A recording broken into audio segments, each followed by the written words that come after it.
আমার নেপালি বন্ধু কেশব ঘিমির একজন সিনেমা অভিনেতা। তার আমন্ত্রণে ভারতের বিহার সীমান্তের সৌরাহা শহরে গেলাম। সেখানে এক রেস্টুরেন্টে তাদের শুটিং টিমের সাথে খেতে বসলাম, কিন্তু সি ফুড হিসাবে তারা যা খেলো তা দেখে আমি বিস্মিত হয়ে গেলাম। চলুন পুরো গল্পটি দেখা যাক।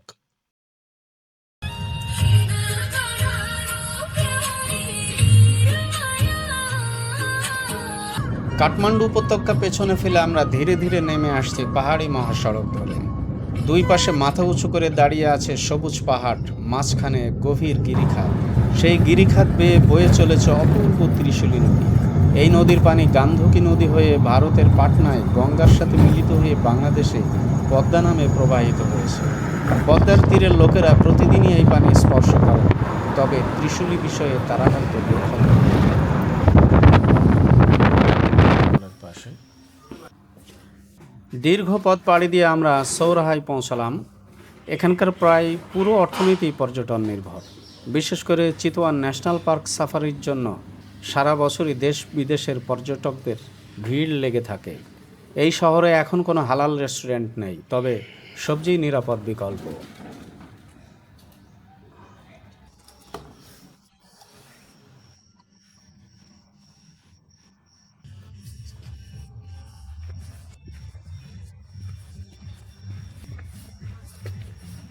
এটা একটা রেস্টুরেন্ট। প্রথম দেখাতেই জায়গাটি আমার দৃষ্টি কেড়ে নিল।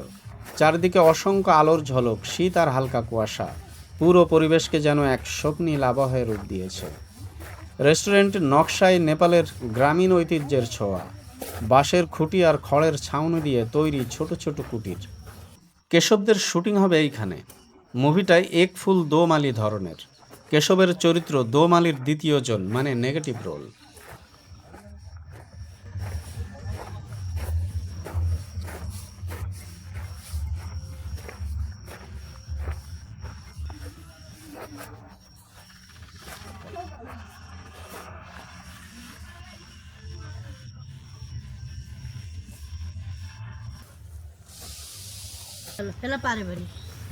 Say something. Hello, this is Mohammed. Myself is Keshav, and he is Nepali movie actress, Mr. Hello, Dinesh Kesi. I'm Dinesh Kesi.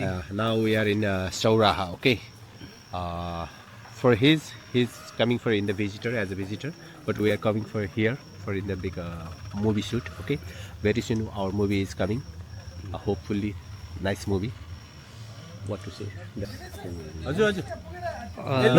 This my friend is speaking. I'm not good at English speaking. Or something. He also came for because of the movie. Okay, he's a famous actor in Nepal. Okay, he has done lots of Nepalese movies and one more news movie also coming soon. Okay, that's it. Very good, well done.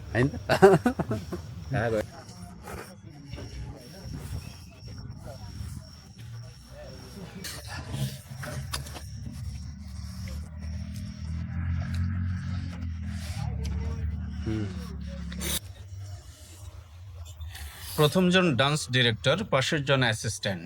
তারা খুব আগ্রহ নিয়ে একটা কিছু খাচ্ছে। আমি কেশবকে জিজ্ঞাসা করলাম তারা কি খাচ্ছে। সে বলল এটা সি ফুড। আমি আমার জন্য অর্ডার দিতে বললাম। সে বলল এটা সি ফুড বাট হালাল নয়। কাছে গিয়ে তো অবাক। এটা আমি কি দেখছি? শামুক, রান্না করা শামুক। আমি খুবই সারপ্রাইজড। আমরা স্থানীয় ভাষায় এটাকে গুগলি বলি। আমি বিষয়টাকে পজিটিভলি নিতে পেরেছি, কারণ এটা রান্না করা। আমার খাবার তৈরি হচ্ছে, এখনই আসবে, তবে আমি একটু দূরে বসবো। It has lots of protein, as well as calcium also. It's a very good for health. As you know, this is also very good for health.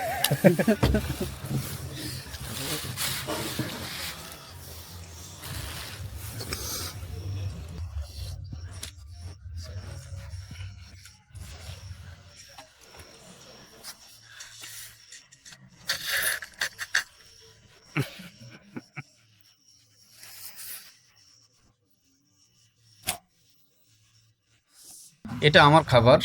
নেপালিরা সাধারণত একটা প্লেটে খাবার সার্ভ করে। খুব সিম্পল খাবার।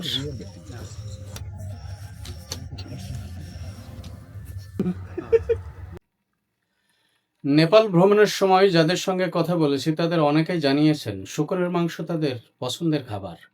নেপালে মাংসের দোকান, রেস্টুরেন্ট, এমনকি স্ট্রিট ফুড সবখানেই শূকরের মাংস। অবশ্য কেশব স্বাস্থ্যগত কারণে শূকরের মাংস এড়িয়ে চলে। নেপালের মুসলিমদের সঙ্গে কথা বলেছে, তাদের ব্রয়লার মুরগি বেশি পছন্দ। মাছের প্রচলন খুবই কম, অনেকে খায় না। ইলিশ আমাদের সিগনেচার ফুড, ফ্রেন্ডদের জন্য নিয়ে গিয়েছিলাম। অনেকে এর স্বাদের সঙ্গে খুব একটা পরিচিত নন। অবশ্য এটি আমার ব্যক্তিগত ভ্রমণ অভিজ্ঞতা। পৃথিবীর প্রতিটি দেশ, প্রতিটি জাতি এবং প্রতিটি সংস্কৃতির নিজস্ব খাদ্য ঐতিহ্য রয়েছে। পৃথিবী অদ্ভুত, বৈচিত্র্যময়। আজকের পর্ব এখানেই শেষ করছি। ভিডিওটি ভালো লাগলে লাইক, কমেন্ট এবং শেয়ার করবেন। আগামী পর্বে থাকছে নেপালের বিশ্ববিখ্যাত চিতওয়ান ন্যাশনাল পার্কের রোমাঞ্চকর জঙ্গল সাফারি। ভিডিওটি পেতে চ্যানেলটি এখনই সাবস্ক্রাইব করুন। দেখা হবে আগামী পর্বে। আল্লাহ হাফেজ।